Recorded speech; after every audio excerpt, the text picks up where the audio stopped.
What do you like about macro photography and this wonderful hobby?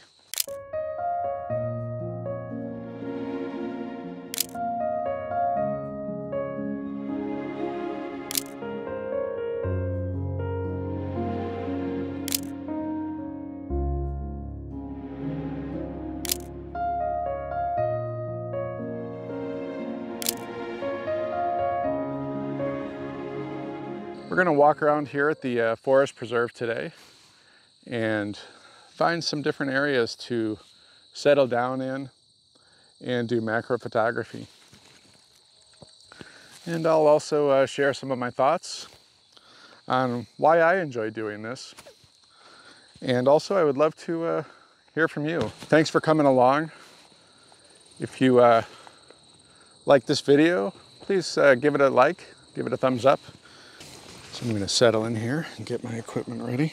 And I have my flash with me today, the Godox V1O for Olympus.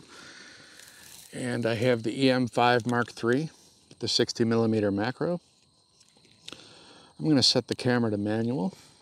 I'll keep it at f11, mechanical shutter because I'll be using the flash, and I am going to use the diffuser also.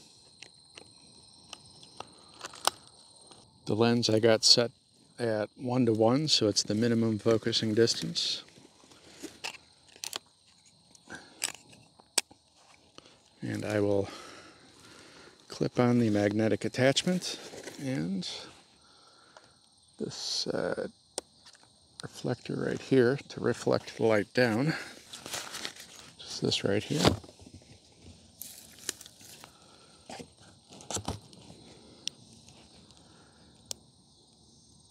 And we are set to TTL on the flash, so it'll do the metering for me.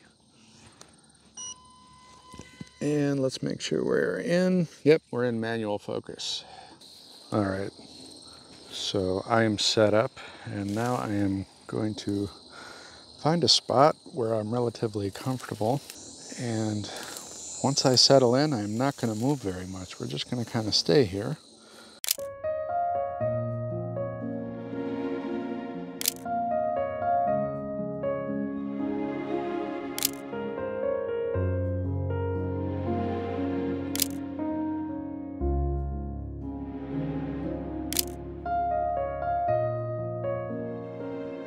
I think I'll just share some of my thoughts about macro photography, and then we'll take some shots of these beautiful purple flowers right here and the insects that are flying.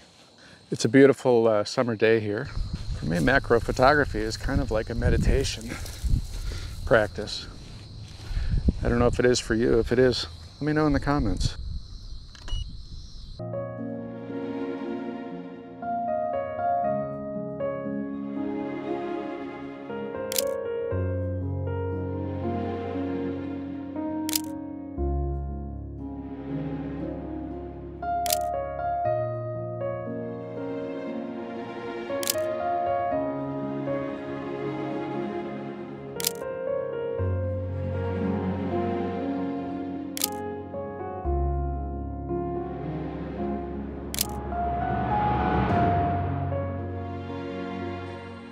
Once you get used to your equipment and your gear and your settings, I find that you really don't even have to think about it. As a matter of fact, if you use the settings I've recommended in the past,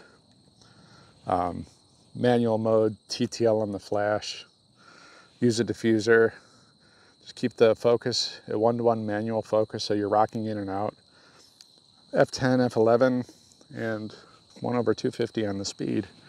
Just kind of leave those settings locked in.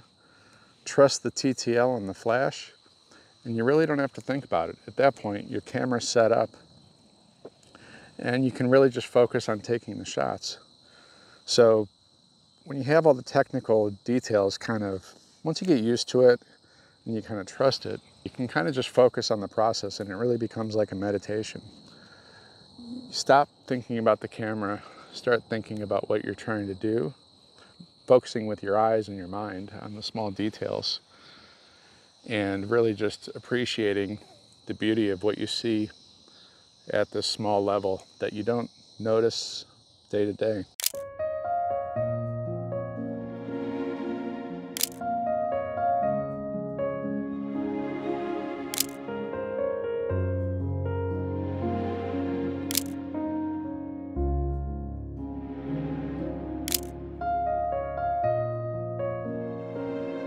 So it's really calming for me. It's a fun activity to do, and it's just a nice way to clear your mind and focus on the beauty of nature at a very small scale.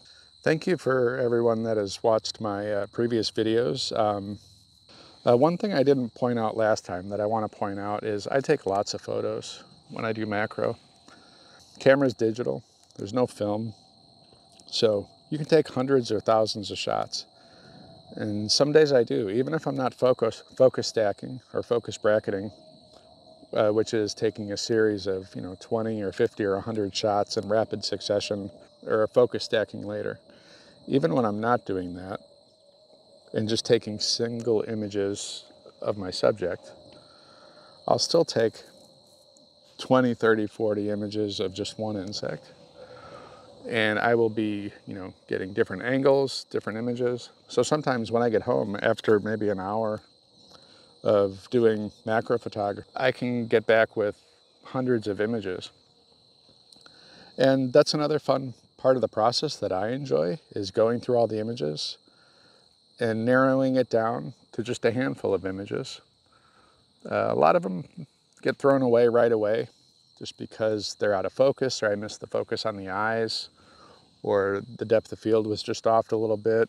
So that's how I end up with a lot of, I think, really nice photos, right? Is I do a lot of volume. I take a lot, but I throw a lot away.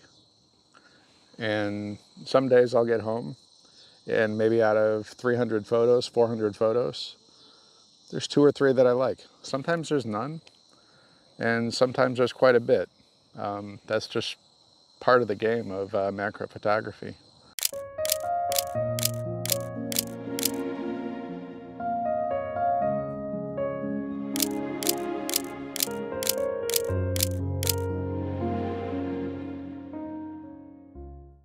Don't feel like you got to go out there, and don't get frustrated if you're going out and not getting some of these nice shots. You got to take a lot of shots. And if you take a lot and you get used to your camera and your settings, you'll find that you're getting beautiful images just like these are. How you doing, buddy?